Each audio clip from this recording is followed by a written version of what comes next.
Bien, buenos días.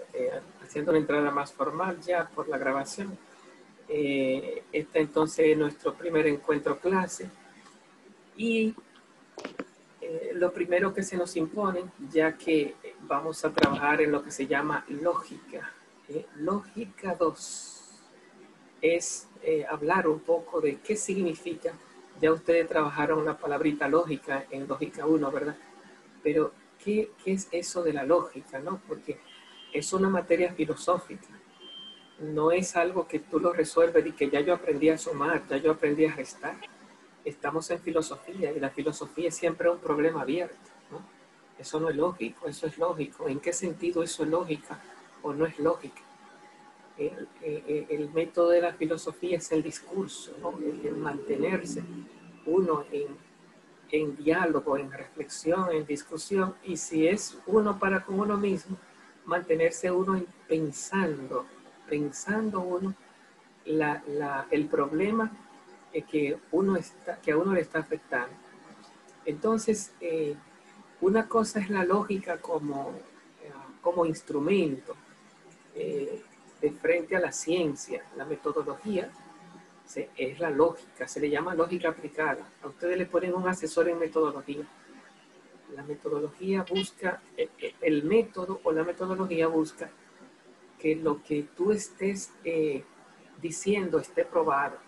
La prueba es como cuando a ti te agarran y te meten preso, o tú acusas a tu esposo, tú hiciste esto. Entonces la pregunta, ¿cuál es la prueba? Entonces tú lo viste, y aún tú lo viste, ¿cómo tú sabes que era eso? Entonces eso es pidiéndole la lógica. La lógica es cuáles son los criterios, las razones que validan que eso que está pasando es verdad.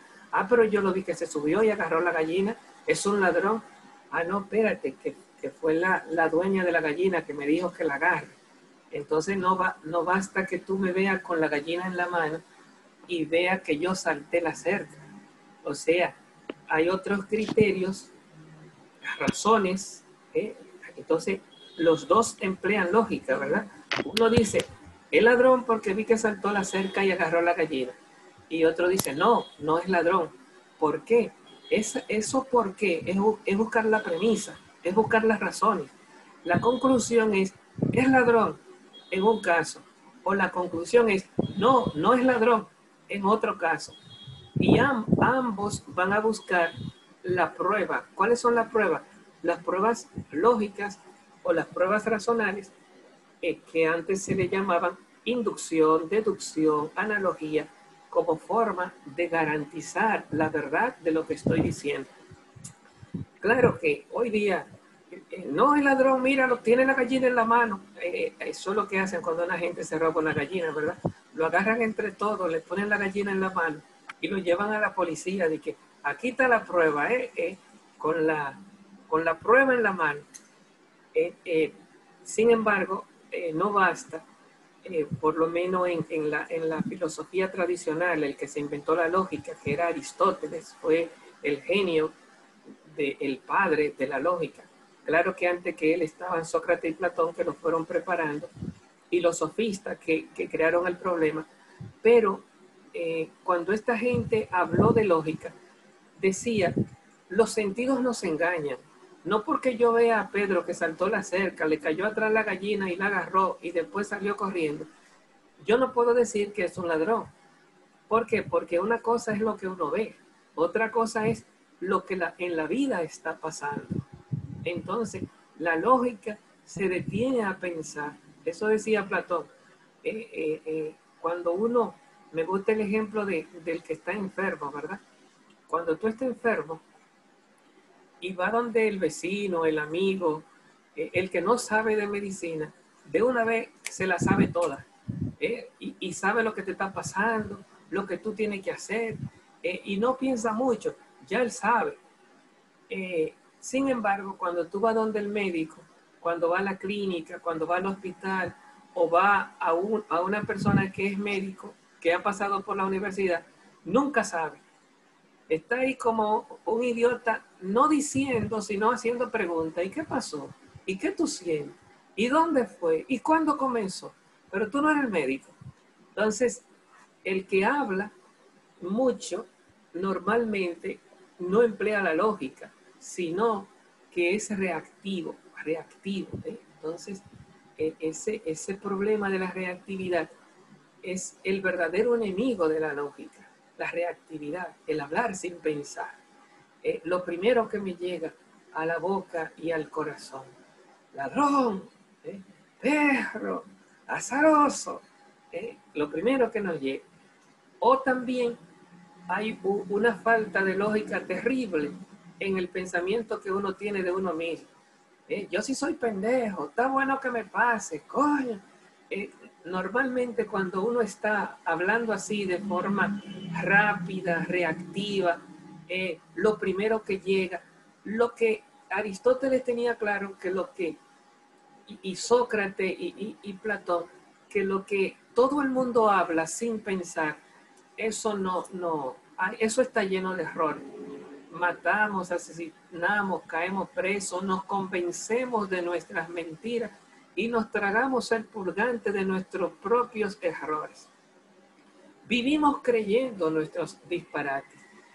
La sociedad nos ha programado, así como hay un programa en la computadora que es la que crea todo lo que pasa. En nosotros, desde que nos pinchan, se activa un programa. ¡A mí no me pinche! Se activa un programa. Y esa mentalidad es como que nos la han sembrado. La sociedad nos ha enseñado a hacer de una manera. Y ese programa que todos traemos, contra lo que peleó Sócrates, que le llamó sofística, contra lo que peleó Platón, que decía que había que salir como de la cueva, había que salir de la oscuridad, de la caverna, de toda esa mentira en la que estamos viviendo, y contemplar las ideas como el médico, salir del yo lo sé todo, y diría Sócrates, yo no sé nada, yo solo sé que no sé nada. Y diría Platón, hay que salir de la cueva, de ese yo lo sé todo, y meternos en la cabeza, como hacen los médicos que estudian libros, que investigan, que tratan de entender las cosas, ver cómo comienza, cómo termina, y no están metidos ahí como en esa selva de que yo sí sé y el que tú no sabes y aquí el que sabe soy yo. Ese buscando salvar la vida en una palabrería y en una discusión con el otro. El que trata de salvar la vida siempre tiene cuchillo para matar o siempre se está defendiendo de lo que el otro está diciendo. El médico ni se defiende ni ofende, investiga para quitar la enfermedad. Cuando tú vas donde un abogado, te escucha, ni se defiende ni ofende, escucha para entender el problema y ver cómo lo va a enfrentar. Cuando tú vienes donde un ingeniero, ni se defiende ni ofende. El que tiene ciencia actúa lógicamente. El que actúa de forma sentimental, defensiva, se le perdió la lógica. La lógica es, decían los lógicos cuando uno estudia los libros, dice, es las leyes del pensamiento correcto. Es que tu cabeza no esté en desorden, que tu cabeza no esté en desorden. ¿Cuándo tu cabeza está en desorden? Bueno, cuando está defendiendo algo o te sientes ofendido y entonces está en el mundo de la reactividad. ¿Qué es la reactividad? Cuando todo el programa que la gente ha puesto en tu mente y en tu corazón, que tuve un sueño, que te están traicionando, que tú sí eres abusadora, cuando todo eso comienza a meterse en tu mente y en tu corazón, eso es como decía una muchacha que trabajaba aquí, se nos mete un canal de afuera, ¿verdad? En la televisión tú ves como que se mete un canal y como que te roba la película. Entonces tú no puedes pensar bien porque vienen como ideas de afuera y te roban tu pensamiento y te roban tu sentimiento y te roban la vida porque cuando viene a ver, estás tú acabando con todo el mundo embriagado de tu propio veneno, de tu propia mentira. Bueno, el verdadero enemigo de la lógica no está fuera de nosotros. El verdadero enemigo de la lógica lo traemos dentro. Decía Platón, hay que liberarse, hay que salir de la caverna. ¿De cuál caverna? No de la que está fuera de nosotros, la que está dentro de nosotros. ¿Cuál oscuridades? Nuestras propias habladurías, nuestras propias creerlo todo. Entonces, es un llamado la lógica es un llamado a pensar bien. Y si uno no piensa bien, por lo menos uno tiene que tener el poder de dejar de pensar. Eso era lo que hacía Sócrates. Yo solo sé que no sé nada.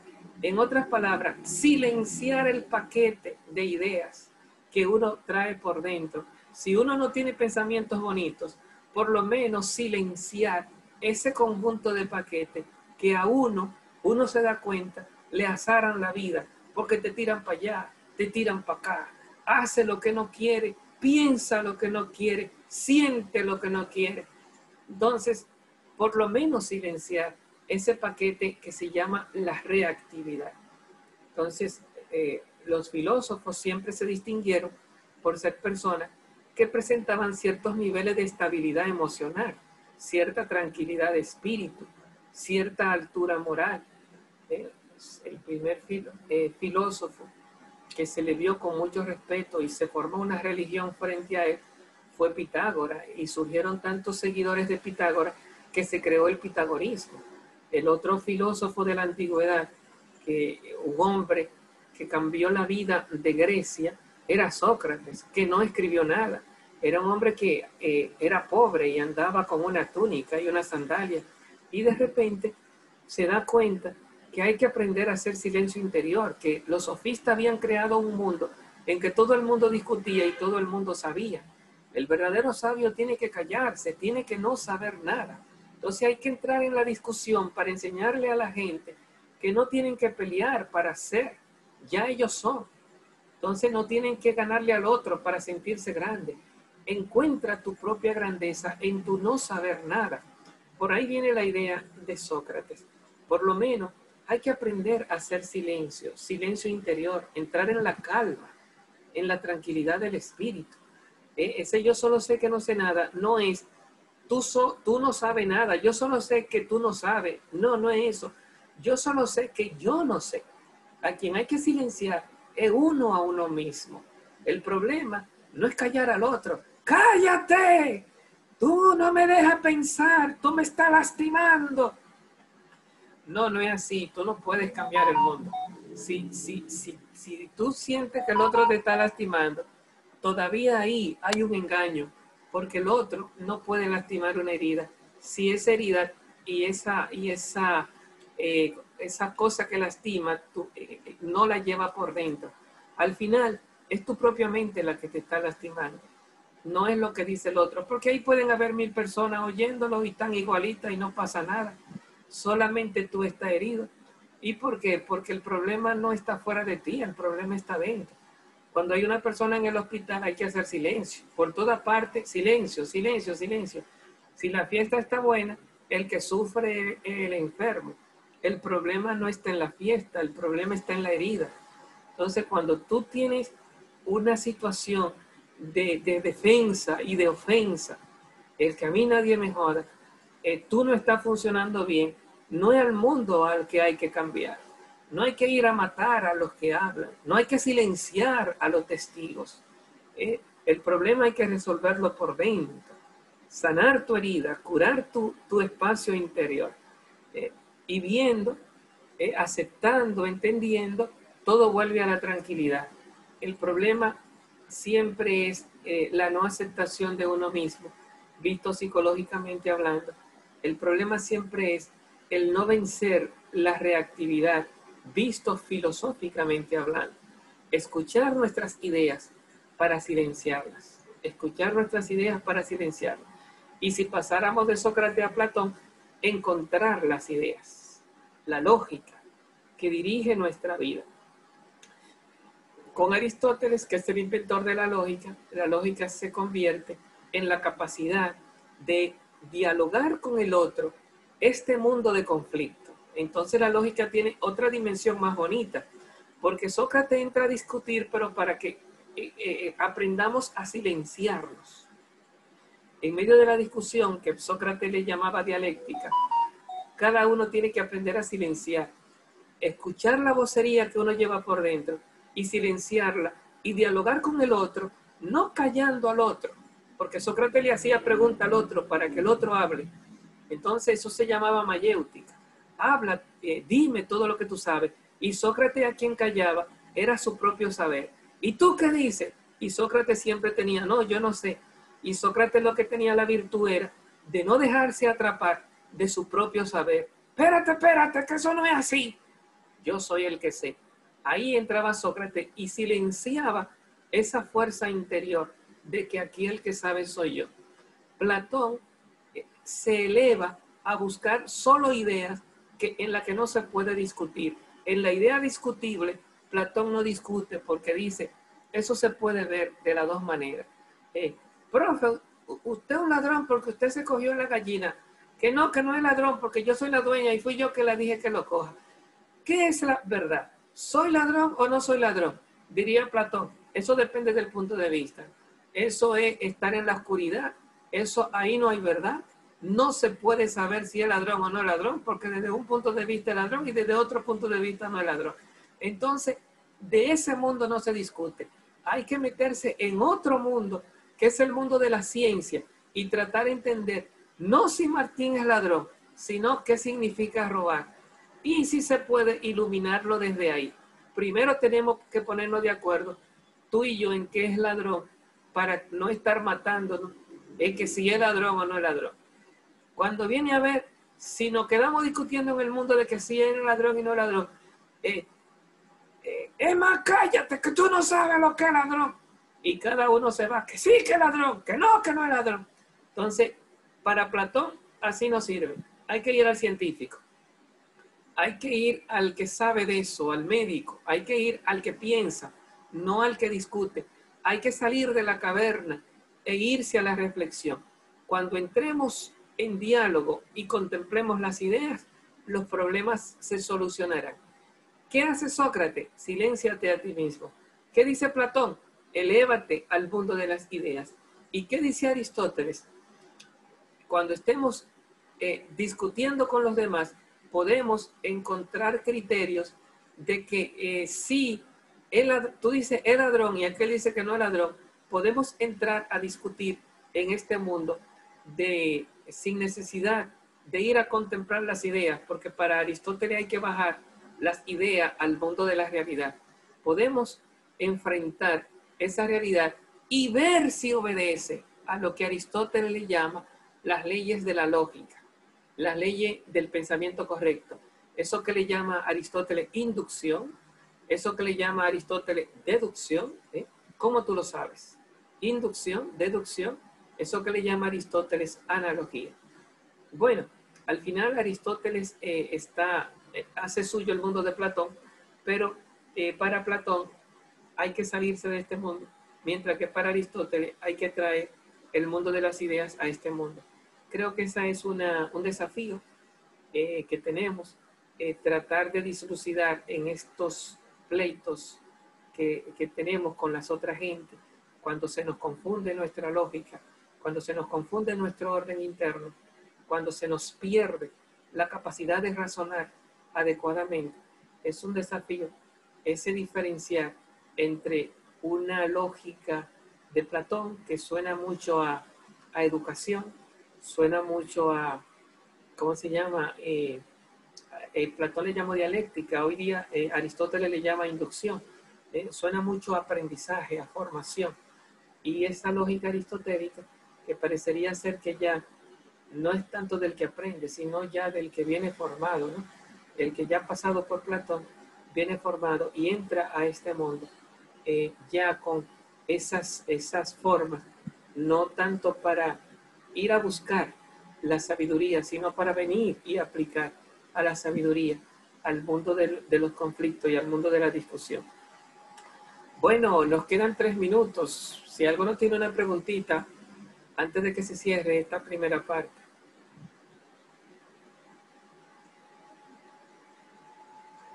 Nada, bueno, pues perfecto. Mire, yo creo que para comenzar Como en nuestra primera clase, yo creo que hay ideas suficientes ahí en esta reflexión. Entonces nos encontraríamos, recuerden que la clase no la tendremos a las 7, sino que la tendremos a las 8. Hoy llegué un poquito tarde, pero bueno, intentemos estar a las 8. Intentaré siempre grabarla, intentaré que siempre tengan los videos. ¿Qué preguntas habría que responder en este videíto de esta clase? Una de ellas era el concepto de lógica, ¿no? ¿Qué significa la palabra lógica a la luz de lo que hemos estado viendo en clase, ¿no? Eso como orden del pensamiento. ¿Cuál es el enemigo de la lógica? ¿Dónde está ese enemigo? Decíamos que el verdadero enemigo de la lógica está dentro de nosotros y ese enemigo es la reactividad, toda esa bulla que traemos por dentro, que nos quita el pensar de forma correcta, de forma adecuada. Preguntábamos ahí, ¿quién es el padre de la lógica, el inventor de la lógica? Decíamos ahí que era Aristóteles, precedido por Sócrates, por Platón, y marcamos así también, sí, hay muchas preguntitas ahí, ¿verdad? Marcamos también una diferencia, en qué se diferencia en esa práctica de la lógica, en qué se diferencian esos padres fundadores que son Sócrates, Platón y Aristóteles. Sócrates nos lleva al silenciamiento, a silenciar nuestra voz, como antídoto a todo lo que yo sé, que sería el espíritu sofístico. Yo solo sé que no sé nada. El sofista es el que sabe. El socrático es el que no sabe. Platón es el que se eleva, sale de la discusión y se eleva a contemplar las ideas. Y Aristóteles es el que baja a la discusión con las ideas. Un poco recordarnos eso para la próxima clase antes de seguir en esta reflexión. Ya nos falta menos de un minuto. Tendrán este videito en WhatsApp, espero, y en la plataforma. Nos vemos, si Dios quiere, la próxima semana. Adiós.